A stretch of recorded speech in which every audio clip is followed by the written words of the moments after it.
Bonjour, bienvenue dans Lex Inside, l'émission qui donne du sens à l'actualité juridique. Du droit et rien que du droit. Au programme de ce numéro, on va parler responsabilité des plateformes et liberté d'expression après le DSA avec Caroline Lianaz, avocate associée chez Eversheds Sutherland. Après, on parlera congés payés et décompte des heures supplémentaires avec Victor Mollet, associé fondateur d'Egg Avocat. Et enfin, on parlera comment révoquer un dirigeant en SAS avec Olivier Vibert, associé chez Cabestan. Voilà pour les titres. Lex Inside, c'est parti.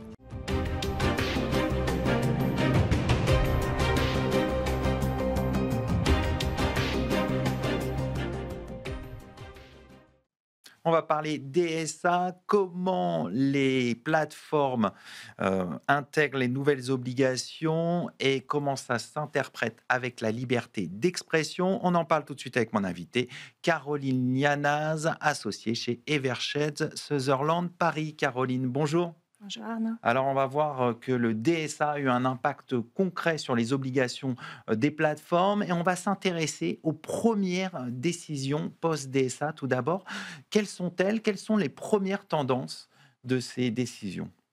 Alors les premières tendances, ça s'inscrit plutôt dans une approche de continuité que de rupture, à vrai dire. Le DSA, c'est un règlement de 2022 qui est entré en application en 2024. Il vient modifier et moderniser la directive commerce électronique qui était la précédente réglementation de 2000, mais il en garde les deux grands principes. Et ces principes, c'est une absence de surveillance générale des contenus. Donc, c'est-à-dire qu'un hébergeur n'est pas censé surveiller ce qui se passe sur sa plateforme. Il n'en a d'ailleurs pas la capacité technique. Et le deuxième grand principe, c'est une responsabilité conditionnée à la connaissance d'un contenu illicite. Donc, c'est-à-dire qu'un hébergeur ne va être tenu responsable que si il a été notifié d'un contenu illicite et qui n'a pas retiré dans les temps ce contenu illicite. Il y a une réserve d'interprétation qui est importante, qui est le contenu manifestement illicite. Donc, c'est-à-dire qu'un hébergeur n'est pas tenu de retirer absolument tous les contenus qui lui sont notifiés et qui sont prétendus comme illicites, mais seulement les contenus manifestement illicites, donc c'est-à-dire les contenus qui posent vraiment problème, dont l'illicéité est manifeste, où il n'y a pas vraiment de doute sur cette illicéité. On n'est pas dans de la diffamation ou de dénigrement, mais on est potentiellement dans des contenus insultants, de l'apologie contre le terrorisme, etc. Et les premières décisions d'ISA, elles viennent rappeler ça et cette limite entre la liberté d'expression et la censure. D'accord, donc il y a une articulation qui doit avoir entre les obligations des plateformes et cette liberté d'expression, pour éviter toute censure abusive qui pourrait y avoir. Exactement. L'idée, c'est vraiment que les hébergeurs ne doivent pas être juges du contenu qui transite sur leur plateforme. C'est-à-dire qu'ils ont des obligations. Ils ont notamment des obligations de retrait.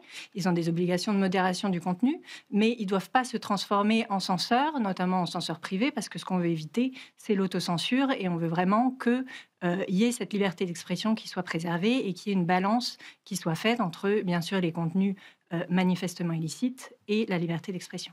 Alors, on va revenir sur les premières décisions post-DSA. En quoi elles illustrent la continuité dont vous avez parlé tout à l'heure? Alors, une des premières décisions qui a été rendue sous l'égide du DSS, c'est une décision qui est rendue contre TikTok. Donc, c'était une société de soins esthétiques qui avait assigné TikTok en sa qualité d'hébergeur en lui demandant le retrait d'une vidéo faite par une influenceuse, une TikTokeuse, qui critiquait l'institut dans lequel elle était allée faire son soin. La société prétendait que c'était une pratique commerciale trompeuse. Elle avait d'ailleurs déposé une plainte pénale à cet égard et que c'était constitutif de dénigrement. Et le juge vient nous dire non, je ne vais pas ordonner le retrait de la vidéo litigieuse, étant donné que il y a une plainte pénale, certes, mais ça ne présage en rien de ce qui va être décidé in fine sur l'initialité du contenu. Ça, c'est le premier point.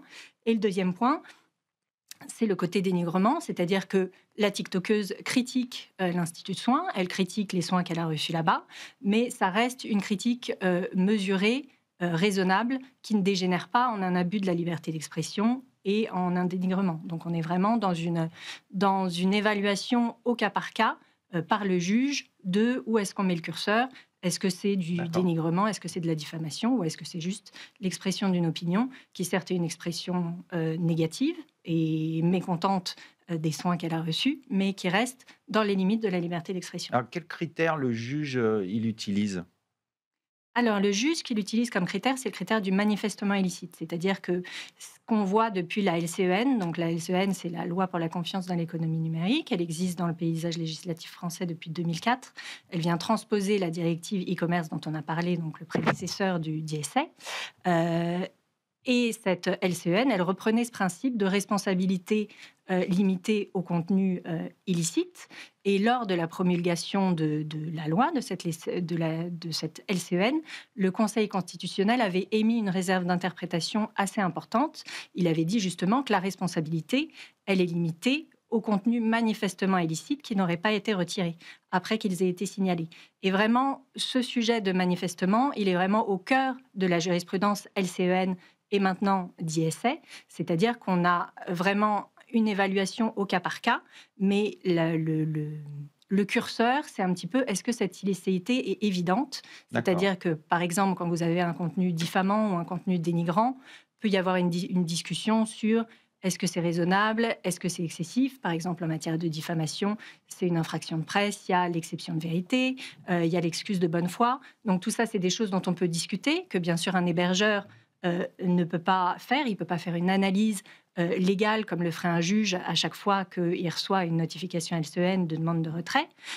Donc, on se limite au contenu manifestement illicite où il n'y a pas de doute sur l'illicéité, comme par exemple des contenus outrageants, typiquement des insultes, ou des contenus D'accord. franchement illicites, apologie du terrorisme, etc. Donc, il faut que ce soit vraiment évident.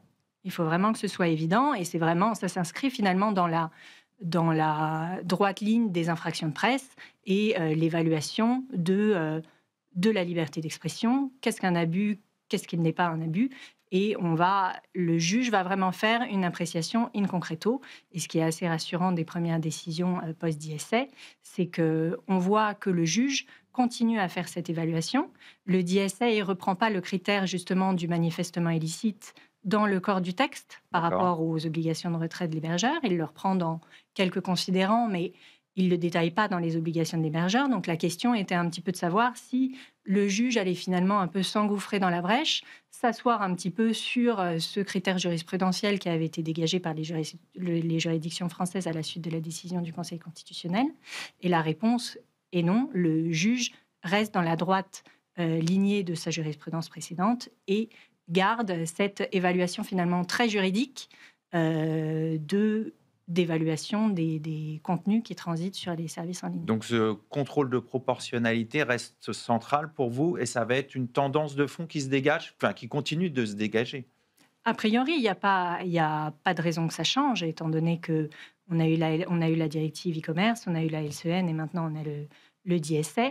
Il y a quand même cette volonté vraisemblable des juges de rester très juridiques dans leur appréciation des contenus, de tempérer un peu les ardeurs des plaignants qui voudraient faire retirer des contenus qui leur portent préjudice parce que ils ne sont pas très contents de ce qui se transite, de ce qui porte sur eux chez les plateformes, mais ça ne veut pas dire que tout va être retiré.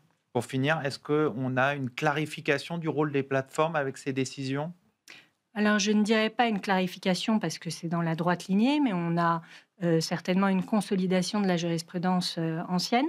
Il y a toute la jurisprudence TikTok, par exemple, dont je vous parlais, a été rendue par le TJ de Paris, et notamment sa troisième chambre, qui est spécialisée sur ces affaires LCEN, article 6.3, procédure accélérée au fond, etc. Donc, c'est vraiment son dada, entre guillemets. Et donc, je pense qu'elle va continuer à insuffler un petit peu cette dynamique et donc consolider cette jurisprudence ancienne à ce sujet. Bon, on va observer ça de près. Exactement. Merci Caroline Liana. Merci, Je rappelle Arnaud. que vous êtes associée chez Evershed Sutherland. Merci beaucoup. Tout de suite, l'émission continue. On va parler d'un autre sujet important pour les entreprises. On va parler congés payés et décompte des heures supplémentaires.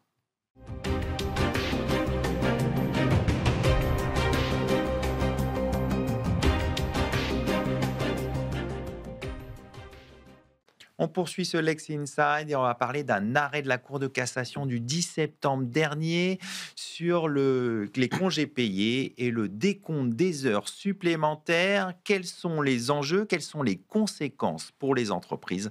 On en parle tout de suite avec mon invité, Victor Mollet, avocat fondateur d'Egg Avocat. Victor Mollet, bonjour.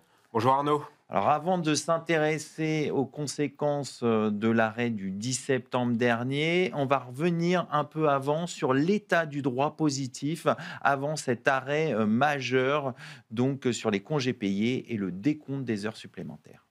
Alors, l'état du droit positif actuel. Qu'est-ce que prévoit le Code du travail? Le Code du travail, il dispose que toute heure accomplie au-delà de 35 heures, la durée légale hebdomadaire, est considérée comme une heure supplémentaire.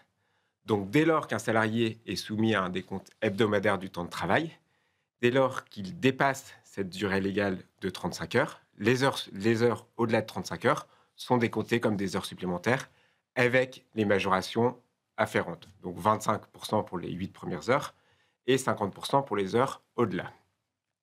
Et la Cour de cassation, à l'analyse du Code du travail, vient dire que pour calculer le seuil de déclenchement des heures supplémentaires, on prend uniquement le temps de travail effectif. Et donc, la Cour de cassation, par une jurisprudence constante, par plusieurs arrêts, exclut en fait la prise des congés payés pour calculer le seuil de déclenchement des heures supplémentaires. Donc, je vais prendre un exemple pratique. Je suis salarié, je travaille 39 heures par semaine. Semaine 1, je vais travailler 39 heures. Je vais avoir 4 heures d'heures supplémentaires majorées à 25%. Semaine 2, je décide de prendre un seul jour de congé payé. Mais mécaniquement, le jour de congé payé va être exclu du seuil de déclenchement des heures supplémentaires et ma semaine 2 ne va pas générer d'heures supplémentaires. Alors, on va revenir sur le revirement de jurisprudence justement du 10 septembre dernier. Mais pour bien comprendre ce revirement, revenons aux faits, aux arguments de l'affaire. Quels sont-ils? Il s'agit de 3 salariés qui ont saisi la justice. Ces 3 salariés étaient soumis à une convention de forfait heures, Syntec, 38,5 heures par semaine. Et ils ont saisi la justice pour réclamer le paiement des heures supplémentaires et majorations afférentes. Le Conseil de prud'homme et la Cour d'appel a condamné l'employeur à payer des heures supplémentaires, sauf que dans le calcul des heures supplémentaires, la Cour d'appel a neutralisé la période de congé payé. Et les salariés, mécontents de cet arrêt de Cour d'appel, ont décidé de former un pourvoi en cassation. En fait, la Cour d'appel avait appliqué le droit positif que vous avez... Exactement, la Cour d'appel en fait, a décidé d'appliquer le droit positif, la jurisprudence constante de la Cour de cassation, qui applique strictement en fait, le Code du travail. Donc, il y a eu un pourvoi, et donc, quelle est la motivation de la Cour de cassation? Alors, quelle est la motivation de la Cour de cassation? Elle vient casser l'arrêt de la Cour d'appel en considérant que toute mesure qui inciterait les salariés à ne pas prendre leur jour de congé payé est interdite. Et donc, désormais, pour calculer le seuil de déclenchement des heures supplémentaires, il convient de prendre en compte la période de congé payé. Et en fait, elle va s'appuyer sur les arguments des salariés. Et les salariés se sont en fait fondés sur le droit européen qui interdit en fait toute mesure incitative qui imposerait en fait, qui obligerait, enfin toute mesure incitative qui pourrait créer un désavantage financier. Qui pourrait créer un désavantage financier pour le salarié, exactement. Et donc, elle vient s'appuyer en fait sur la Charte des droits fondamentaux de l'Union européenne et sur une directive de la Commission européenne. Donc là, on a une primauté du droit européen sur le droit interne qui opère le revirement. Exactement. On a la Cour de cassation qui vient consacrer le droit européen, qui vient appliquer le droit européen et écarte une disposition du Code du travail. Alors, on a bien compris ce changement. C'est un changement vraiment important. Et du coup, quelles sont les conséquences pour les entreprises? Alors, quelles sont les conséquences pour les entreprises? On a une jurisprudence qui est applicable aux litiges en cours, avec un risque en fait de rappel de salaire qui s'étend sur les 3 dernières années. Et donc, les entreprises, si elles suivent cet arrêt de la Cour de cassation, vont devoir reparamétrer leur logiciel de paie et ça peut entraîner un surcoût, finalement, des rémunérations. Et donc, les entreprises ont tout intérêt, en fait, à sensibiliser leurs managers pour que les salariés, en fait, évitent de poser un jour de congé payé la semaine et que ça entraîne, en fait, un maintien, en fait, de la rémunération si on suit toujours cet arrêt de la Cour de cassation. Donc, il faut vraiment être vigilant par rapport à cet arrêt et donc alerter les services RH pour bien prendre en compte ces nouvelles dispositions. Exactement, ouais. Il faut alerter les services RH pour bien prendre en compte ces nouvelles dispositions. Mais il serait intéressant que le ministère du Travail, en fait, se prononce, en fait, donne des précisions sur cet arrêt de la Cour de cassation pour orienter les entreprises. Alors, est-ce que cet arrêt de la Cour de cassation se place dans une tendance générale? Alors oui, bien sûr, il se place dans une tendance générale qui a commencé à partir de septembre 2023. Vous vous souvenez, les arrêts, en fait, qui imposent, en fait, qui accordent du droit à congé payé pendant une période d'arrêt maladie et qui a obligé, en fait, le législateur à légiférer sur ce point-là. Et là, de nouveau, 10 septembre 2025, on a 2 arrêts qui consacrent la primauté du droit européen et qui consacrent la primauté du droit au repos. Est-ce qu'on peut s'attendre à d'autres bouleversements sous l'effet du droit européen dans les prochaines semaines? Dans les prochaines semaines, je ne sais pas, mais effectivement, c'est très possible qu'on ait de nouveaux arrêts qui aillent dans ce sens-là, c'est-à-dire une consécration du droit européen et une consécration du droit au repos. Donc ça veut dire qu'il faut être très vigilant par rapport aux règles européennes et bien être attentif justement aux nouvelles dispositions. On pense par exemple à la directive transparence des rémunérations, mais il y a bien d'autres textes. Effectivement, vous avez raison, c'est-à-dire qu'il faut être vigilant au droit européen parce que les salariés qui n'obtiennent pas une décision favorable vont aller chercher en fait des dispositions du droit européen qui les arrangent et vont demander en fait, dans un premier temps, au juge prud'homal, à la Cour d'appel, puis ensuite à la Cour de cassation, de consacrer la primauté du droit européen sur les dispositions légales françaises. Est-ce que, pour terminer, est-ce qu'il y a des bonnes pratiques à avoir en tête pour justement mettre en place de manière sereine l'essentiel de ces dispositions? Alors, les bonnes pratiques, je pense que ce serait d'abord d'attendre les précisions du ministère du Travail. Je pense que ça, c'est le premier conseil. Et ensuite, sensibiliser en interne sur ces décisions qui peuvent avoir un impact, en fait, sur les litiges en cours. On va conclure là-dessus. Merci Victor Mollet. Je rappelle que vous êtes avocat, fondateur du cabinet Hague Avocat. Merci Arnaud. Tout de suite, on enchaîne. On va parler gouvernance d'entreprise. Comment révoquer un dirigeant en SAS?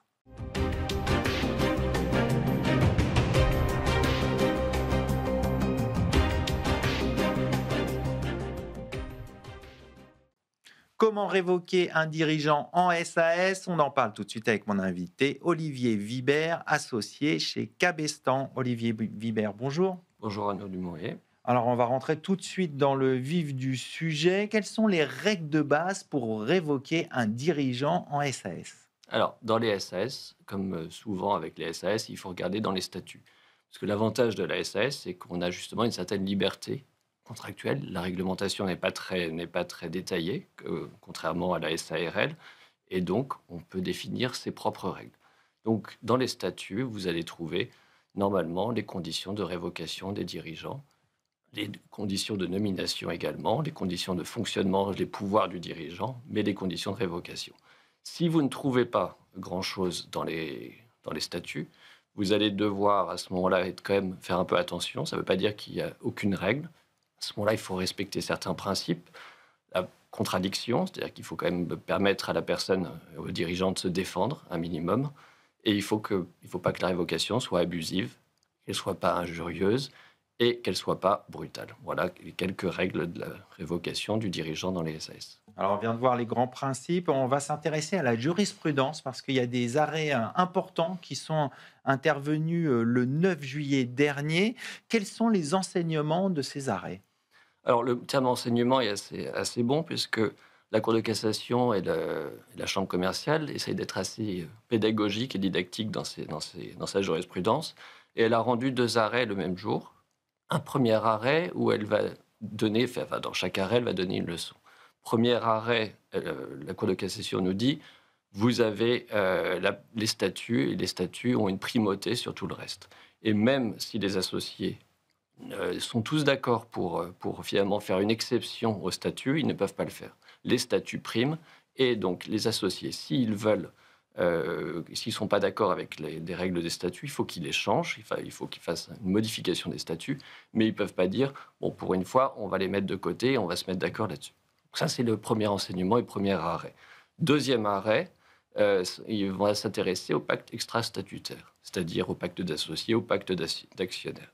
Et là, à ce moment-là, on va avoir la Cour de cassation qui va nous dire, en tant qu'associé, vous ne pouvez pas déroger au statut et vous ne pouvez pas prendre des engagements différents des statuts. Par contre, vous pouvez compléter les statuts et vous pouvez prendre des décisions qui complètent les statuts, mais ces engagements doivent être personnels. Donc les associés peuvent s'engager personnellement au titre en complément des statuts et donc de manière finalement complémentaire mais pas dérogatoire. Alors justement, on va venir sur les engagements que peuvent prendre les associés pour bien comprendre jusqu'où peuvent-ils aller par rapport au statut.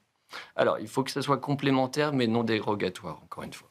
C'est-à-dire que complémentaire, l'associé peut personnellement, et c'était le cas dans la décision qu'on évoquait, l'associé peut directement prendre un engagement et se dire, bon, dans les statuts, il n'y a pas forcément d'indemnisation, mais moi, personnellement, je m'engage, si on te révoque avant l'heure, je m'engagerai personnellement à verser une indemnité complémentaire ou ce genre de choses. S'il y a un engagement personnel, à ce moment-là, il est complémentaire, il n'est pas pris au nom de la société, et donc à ce moment-là, c'est valable. Il ne faut pas, par contre, que les engagements soient dérogatoires au statut, ils se fassent une exception au statut, puisqu'à ce moment-là, ça serait en contradiction avec les statuts, et les statuts priment, comme la première décision nous le dit. Alors justement, j'aimerais revenir sur la première décision pour bien comprendre en quoi il y a une primauté des règles statutaires. Les statuts, c'est une garantie, ils sont publics, ils sont diffusés, et donc c'est une garantie, c'est la Constitution finalement de ce que la Constitution est pour la République française. Les statuts le sont pour la SAS, c'est le cadre juridique de la SAS, et donc il faut que ça prime sur le reste, et comme ça il y a une certaine transparence et une certaine obligation de respecter des règles qui sont connues de tous et même des tiers. Donc ça, c'est la première chose. Et ensuite, on n'a pas forcément la possibilité d'y déroger. Il faut les changer, mais on ne peut pas comme ça faire une exception au statut. Et on ne peut pas tous se mettre d'accord pour dire, ça c'est ce que disent nos statuts, mais nous, on va faire un peu différemment pour une fois. Alors, pour aller un peu plus loin, est-ce qu'il y a des bonnes pratiques à avoir en tête pour éviter des contentieux, justement, quand il y a une révocation d'un dirigeant qui pourrait, justement, vouloir aller au contentieux? Alors, il faut, pour sécuriser les choses, il faut essayer de bien poser les règles dans les statuts le plus clairement possible, de ne pas faire trop complexe, parce que si vous faites trop compliqué, il va y avoir des interprétations différentes, et qui dit interprétations différentes dit positions différentes ensuite quand les choses vont moins bien. Et donc à ce moment-là, forcément, il y aura un risque de contentieux plus important. Ce qui est important, c'est également de se mettre d'accord sur les règles de la société et sur les règles entre associés. Si on définit bien le projet à la fois de la société et à la fois le projet des associés, puisque le pacte d'actionnaires, l'avantage, c'est qu'on peut définir les conditions de sortie des actionnaires ou des associés, on peut définir les conditions éventuellement d'indemnisation, s'il y a des engagements personnels, on peut définir pas mal de choses. Mais ce sont des engagements qui sont finalement un peu en dehors de la société. C'est des engagements qui vont concerner que les associés personnellement et entre eux. Quel type d'engagement, pour bien comprendre, quel type d'engagement personnel des associés peuvent prendre? C'est dans la décision, par exemple. Les statuts disaient qu'il n'y avait pas forcément d'indemnisation de la part pour le dirigeant. Il n'y avait pas de règles particulières à ce sujet. Et le pacte extra-statutaire, dans ce cas-là, avait défini une indemnisation qui avait été définie par les associés eux-mêmes.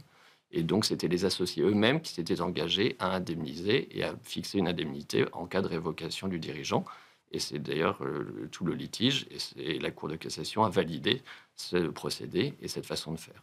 Ça arrive régulièrement que des associés, justement, fassent ce type de pacte extra-statutaire? Alors, les pactes d'associés, les pactes d'actionnaires sont très fréquents. On les retrouve souvent, surtout sur les mécanismes de sortie, un peu moins sur les mécanismes d'indemnisation des dirigeants en cas de révocation. Mais oui, c'est souvent un document annexe et qu'on signe de manière concomitante au statut, mais qui définit les règles, finalement, le gentleman agreement entre différents actionnaires.